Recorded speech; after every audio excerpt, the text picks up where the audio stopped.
জি, আসসালামু আলাইকুম। আমি doctor Mohammad Shariful Islam, plastic anaesthetic surgeon. আমরা টামি টাক করেছিলাম। ৮ দিন আগে আমরা টামি টাক করেছি।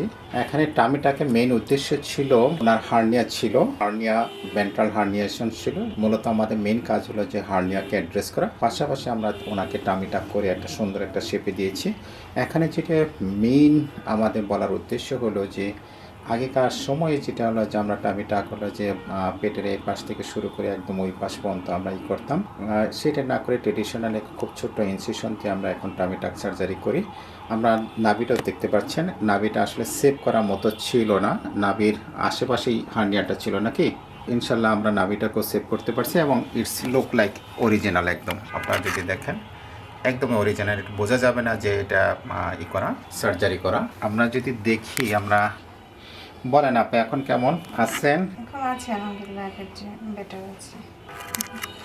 আপাতত হয়েছে, বাকিটা দেখার মতো, তাই তো?